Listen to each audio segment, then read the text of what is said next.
Bienvenue à cet instant de revue des titres que Jovia Métonon, comme de coutume, a parcouru la une des journaux pour nous, prêts à nous en livrer la substance. Jovia Métonon, bonjour. Bonjour Joël Todji, bonjour également à nos amis téléspectateurs qui accompagnent et admirent cette partie réservée donc à cette émission 100% Bénin. Oui, le vendredi. Un vendredi comme les autres, je veux dire, une moisson très abondante, des sujets diversifiés, on parlera de grève, on parlera aussi de faux médicaments, le tout dans un style bien particulier à nos confrères. Oui, tout à fait, la moisson elle est bonne, beaucoup plus au niveau des titres, mais pas au niveau de la quantité des quotidiens à nous parvenus, mais tout ce que vous avez énuméré comme sujet, effectivement, se retrouve donc traité par les canards, et effectivement, les analyses, ils sont allés dans tous les sens. Vous aurez donc le temps, à travers donc la une, de le remarquer. Ils sont prêts pour savoir. On y va donc avec le quotidien La Boussole qui met donc en grand titre « Crise sociale au Bénin. Seul le gouvernement détient la clé du dégel ».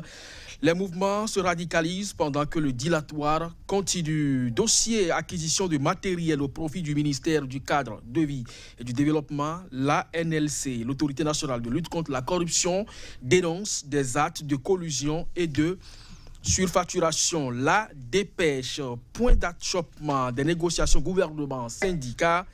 Qui a trahi? C'est une interrogation. Amélioration des conditions de vie des pensionnés. Les enseignants retraités donnent de la voix et puis condamnation des grossistes répartiteurs. Le syndicat des pharmaciens dit non au verdict. La nouvelle tribune, affaire faux médicaments, comment l'État a failli à ses engagements. Et bien sûr, à la direction des médicaments qui est au banc des accusés. Montée de la tension sociale, 96 heures de grève à l'université dès la semaine prochaine. Et puis, corruption sous la rupture. L'autorité nationale de lutte contre la corruption dénonce une surfacturation de 328 millions de francs CFA au ministère du Cadre de Vie. L'Afrique en marche, menace de défalcation sur salaire. Les travailleurs convaincus de leur victoire sur un régime en difficulté. Durcissement de la crise sociale, les enseignants du supérieur passent à 96 heures de grève. Le confrère de la matinée, voyage de talon à Paris, des retombées cachées au peuple. Négociation gouvernement, syndicats et menaces d'une année scolaire invalidée.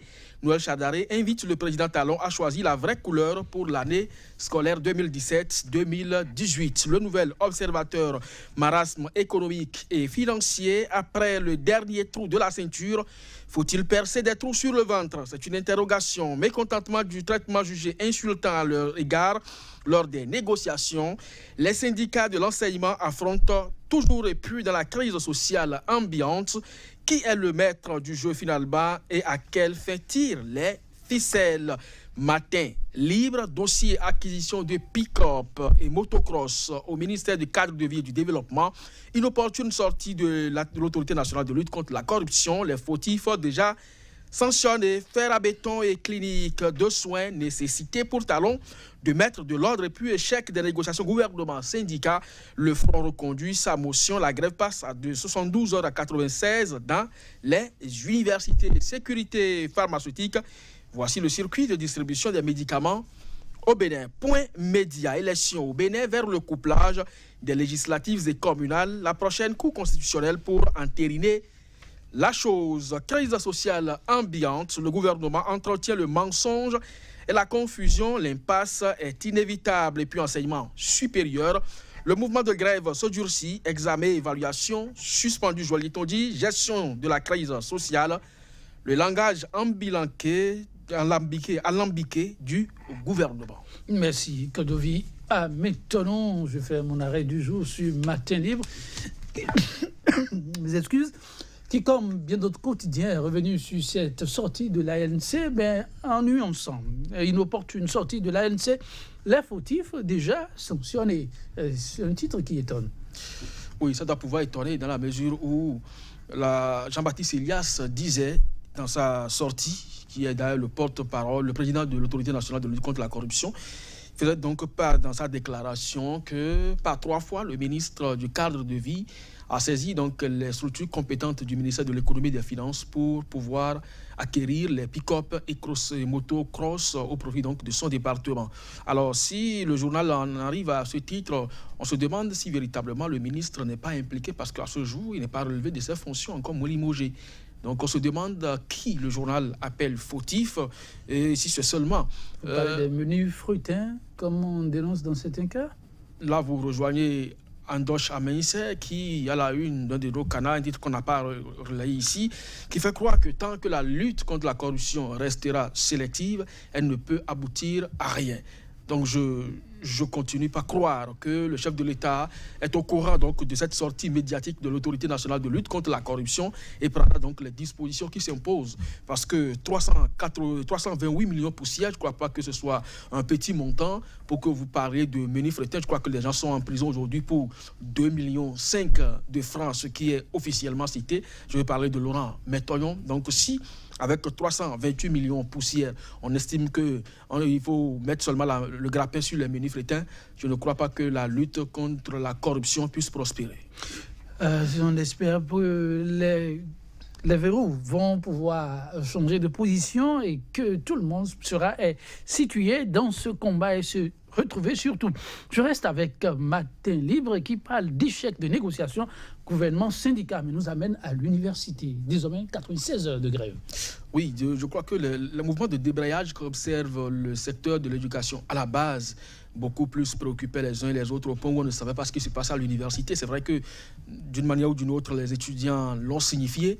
Les enseignants impliqués, les 6 syndicats au niveau de l'enseignement supérieur se sont retrouvés donc à l'université d'Abomey-Calavi au cours d'une assemblée générale assortie d'un point de presse où ils ont fait savoir que les décisions aujourd'hui prises par l'autorité, en tout cas du moins pour ce qui concerne l'enseignement supérieur, ne répondent véritablement en rien, sinon violent simplement les tests à l'interne et à l'international également. Et là-dessus, des mesures ont été prises, entre autres, ils suspendent, je veux parler des universitaires, ils suspendent les évaluations en cours et conditionnent donc la reprise des cours par la rétrocession, un peu comme c'est le cas au niveau de l'UNAMAB et également du secteur de l'éducation à la base. Je pense que c'est préoccupant désormais si l'enseignement supérieur en arrive donc à cette extrémité, et donc c'est dire simplement que le système éducatif dans son ensemble est paralysé et cela n'augure de rien de bon.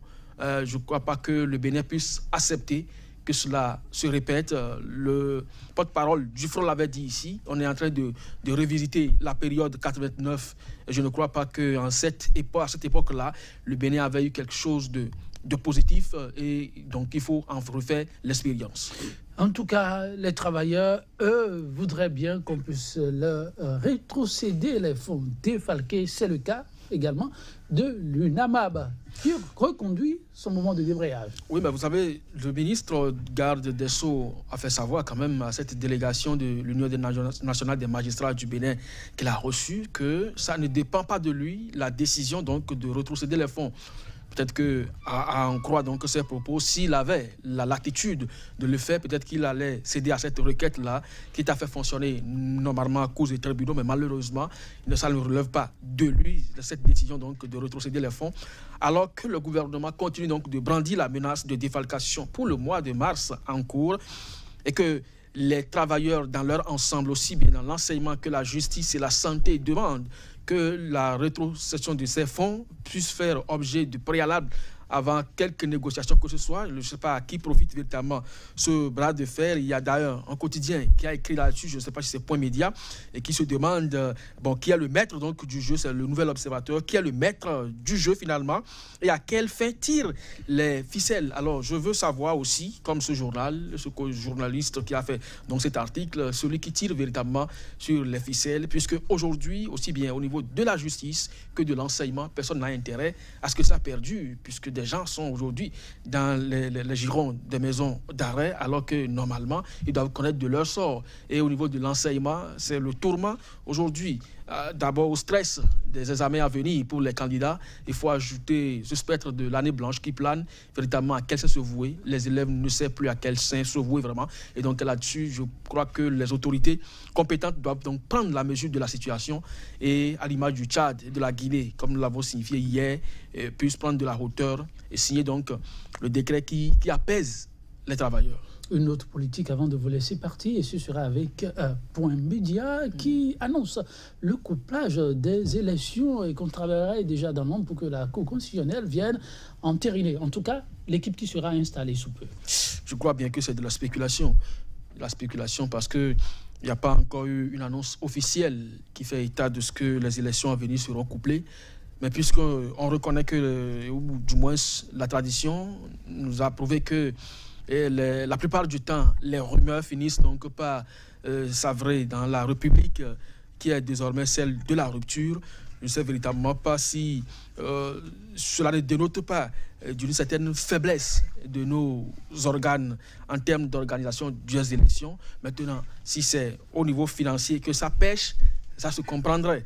Maintenant, si la Sénat est toujours en place et que le COSLEPI, chanté par la minorité parlementaire, peine toujours à être installé et que c'est au niveau institutionnel, ça voudrait simplement dire qu'on a juste entretenir ce flou-là, peut-être à des fins qu'on ne saurait qualifier pour le moment. En tout cas, les jours à venir nous situerons, mesdames, messieurs. Merci d'avoir été des nôtres et à lundi.